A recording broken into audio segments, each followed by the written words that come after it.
ज्योतिषाचार्य पंकज कुमार पांडे का आप लोगों को नमस्कार। दोस्तों, आज हम लोग भद्रा के बारे में जानते हैं। भद्रा क्या है, भद्रा कौन है, भद्रा हमारे जीवन पर क्या प्रभाव डालता है और भद्रा कितने प्रकार का होता है, भद्रा की गणना कैसे होती है, भद्रा का प्रभाव तीनों लोकों में कब और कैसे होती है, भद्रा के प्रभाव से कैसे बचना चाहिए और भद्रा से लोगों को डर क्यों लगती है, इसकी विस्तृत जानकारी प्राप्त करने के लिए वीडियो में आप हमारे साथ अंत तक बने रहिएगा ताकि आपको भद्रा की विस्तृत जानकारी मिल सके।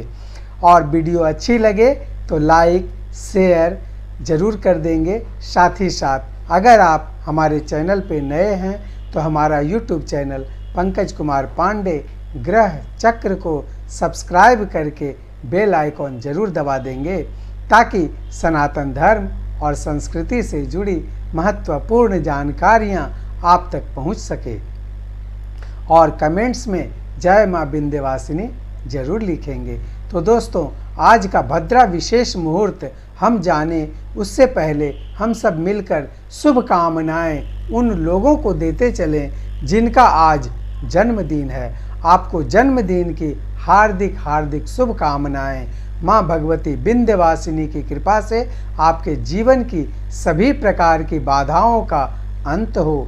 साथ ही साथ जिनका भी आज मैरिज एनिवर्सरी है उनको भी मैरिज एनिवर्सरी की हार्दिक हार्दिक शुभकामनाएं।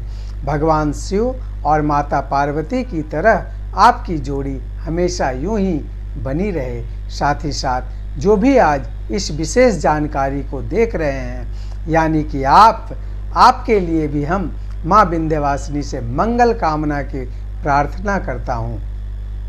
तो चलिए जानते हैं भद्रा के बारे में। भद्रा का वास कैसे ज्ञात किया जाता है। भद्रा नक्षत्र का विस्तृत परिचय मुहूर्त के अंतर्गत भद्रा का विचार मुख्य रूप से किया जाता है क्योंकि यह वास्तव में स्वर्गलोक, पृथ्वी लोक तथा पाताल लोक में अपना प्रभाव दिखाती है। इसलिए किसी भी शुभ कार्य को करने के लिए भद्रावास का विचार किया जाता है। सबसे पहले जानते हैं कि कौन है भद्रा। भद्रा कौन है? धार्मिक दृष्टिकोण की बात करें तो इसके अनुसार भद्रा भगवान शनि देव की बहन और सूर्य देव की पुत्री हैं। यह बहुत सुंदर थी लेकिन इनका स्वभाव काफ़ी कठोर था। उनके उस स्वभाव को सामान्य रूप से नियंत्रित करने हेतु उन्हें पंचांग के एक प्रमुख अंगविष्टि करण के रूप में मान्यता दी गई। जब कभी भी किसी शुभ तथा मांगलिक कार्य के लिए शुभ मुहूर्त देखा जाता है तो उसमें भद्रा का विचार विशेष रूप से किया जाता है और भद्रा का समय त्याग कर अन्य मुहूर्त में ही कोई शुभ कार्य किया जाता है। लेकिन यह देखा गया है कि भद्रा सदैव ही अशुभ नहीं होती हैं बल्कि कुछ विशेष प्रकार के कार्यों में इसका वास अच्छे परिणाम भी देता है। भद्रा की गणना कैसे करें? तिथि, वार, योग, नक्षत्र और करण मुहूर्त के अंतर्गत पंचांग के मुख्य भाग हैं। इनमें करण एक महत्वपूर्ण अंग माना गया है। कुल मिलाकर 11 करण होते हैं जिनमें से 4 करण शकुनी, चतुष्पद, नाग और किंस्तुग्न अचर होते हैं और शेष 7 करण बौ, बालव, कौलव, तैतिल, गर, वनिज और विष्टि चर होते हैं। इनमें से विष्टि करण को ही भद्रा कहा जाता है। चर होने के कारण ये सदैव गतिशील होती हैं। जब भी पंचांग की शुद्धि की जाती है तो उस समय भद्रा को विशेष महत्व दिया जाता है। भद्रा का वास कैसे ज्ञात किया जाता है?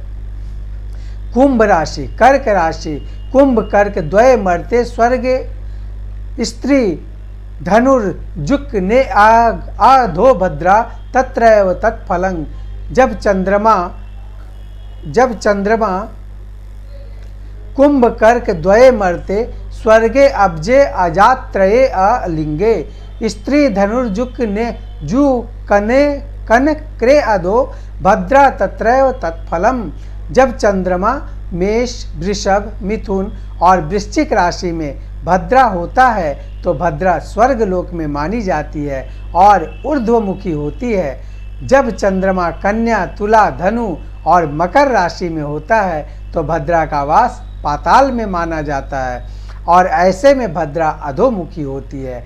वहीं जब चंद्रमा कर्क, सिंह, कुंभ और मीन राशि में स्थित होता है तो भद्रा का निवास भूलोक अर्थात पृथ्वी लोक पर माना जाता है और ऐसे में भद्रा सम्मुख होती है। ऊर्ध्वमुखी होने के कारण भद्रा का मुंह ऊपर की ओर होगा तथा अधोमुखी होने के कारण नीचे की तरफ होगी, लेकिन दोनों ही परिस्थितियों में भद्रा शुभ प्रभाव देगी। इसके साथ ही सम्मुख होने पर भद्रा पूर्ण रूप से प्रभाव दिखाएगी।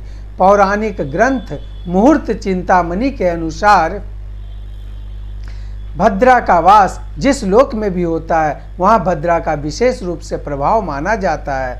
ऐसी स्थिति में जब चंद्रमा कर्क राशि, सिंह राशि, कुंभ राशि और मीन राशि में होगा तो भद्रा का वास भूलोक में होने से भद्रा सम्मुख होगी और पूर्ण रूप से पृथ्वी लोक पर अपना प्रभाव दिखाएगी।